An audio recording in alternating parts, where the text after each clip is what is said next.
Now, President Obama is going to continue to try and sell the Trans-Pacific Partnership and his ability to fast-track it. Now, Republicans want to fast-track it, but there's a lot of Democrats and union groups, basically a lot of President Obama's base, that are saying, no, we don't want the Trans-Pacific Partnership. Look at what happened under NAFTA. Look at what happened under CAFTA. We don't want NAFTA on steroids. We don't want this.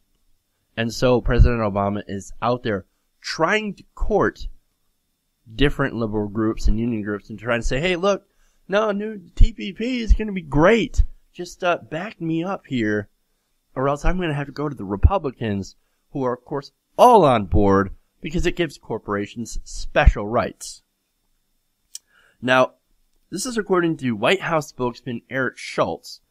He's going to go speak to this next generation of progressives and organizers from across the country and continue to make the case for trade promotion authority that paves the way for new high-standard trade agreements that put American workers first and help American businesses expand.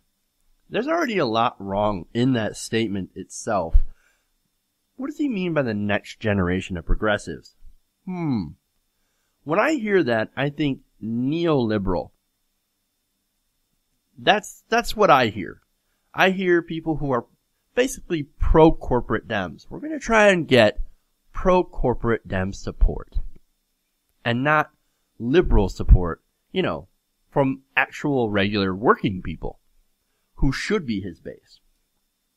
There's that other part that I didn't like about this, and that is the high standard trade agreements that put American workers first. Now, once again, we've seen what happened with some of our recent trade deals.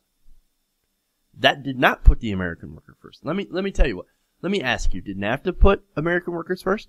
Or did we hear a giant sucking sound from our economy? Was Ralph Nader right? On NAFTA, absolutely. We did see a lot. Personally, I saw a lot of businesses go out of business and move to places like Mexico, where those trade lanes were opened up and labor was super cheap. And of course, quality kind of shoddy. Of course, that's what happens when you allow corporations to move overseas and start using cheaper labor. You're going to get cheaper products. And not only that, but they have less regulation.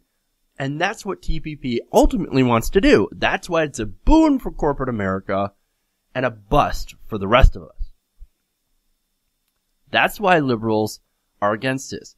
For example, there's Elizabeth Warren, who's been very, very vocal on this.